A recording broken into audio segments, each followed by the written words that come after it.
Adding curves to any furniture project, well, it just makes it sexy. The big problem with adding curves to furniture projects is sanding them.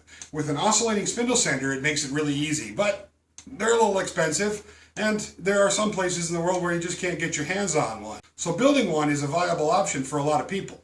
Another nice thing about making your own is you can make it portable. So instead of having to bring your work to the sander, you can bring your sander to the work, which is super handy on some of those really large projects.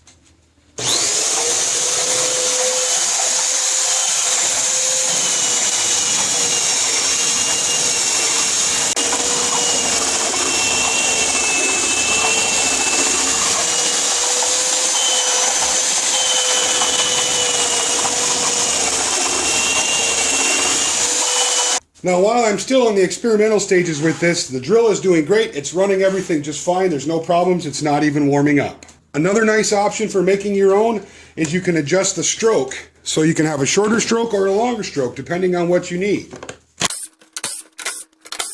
Just by removing this Scottish yoke or this groove and changing the position of the bearings to either lower or higher in the disc here, you can adjust the height of your stroke or the length of your stroke.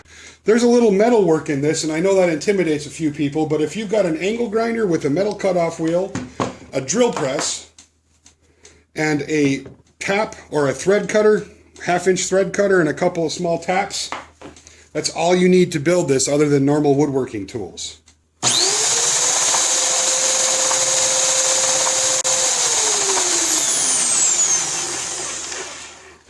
Now this device works very simply. I've got a 1/4-inch bolt threaded into the end of the spur gear.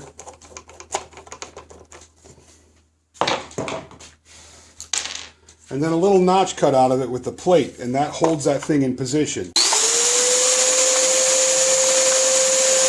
And then I've just taken a 5/16 bolt and run 3 skateboard or inline skate bearings through that, and that's what rides up and down that groove. Now the assembly on this is really quite simple.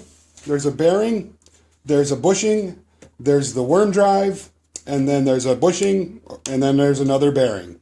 And then there's some bearings behind this holding this in place, and when I do the plans I'll go into more detail on that. Now this part right here with the spur gear and the worm drive can be fairly,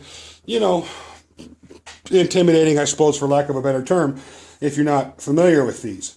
But these are available commercially to just slap in place. You don't have to do any milling. You can just slide it on the rod and tap it in so it holds there. And these are also available commercially. Now I've looked around and I found a system that I think is going to work that comes together, and I ordered it. So as soon as it gets here, I'll modify this a little tiny bit to make it work.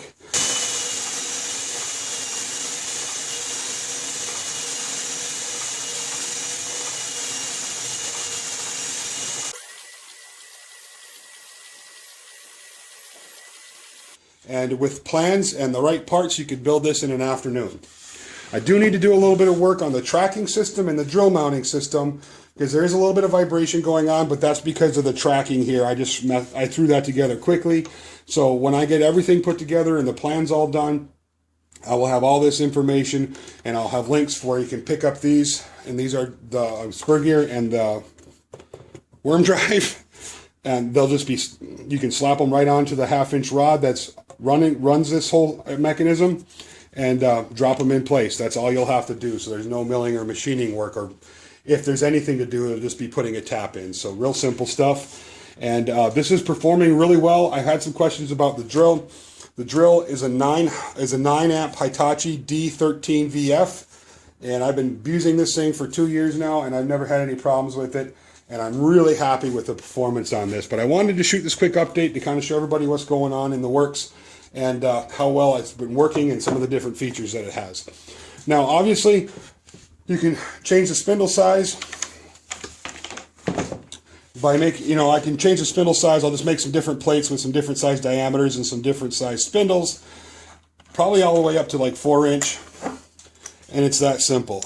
Now I make my spindles out of wood, and then I just glue some regular sandpaper on there because it's cheaper. I use a non-stick so I can take these off really quickly just by heating it up with a hairdryer.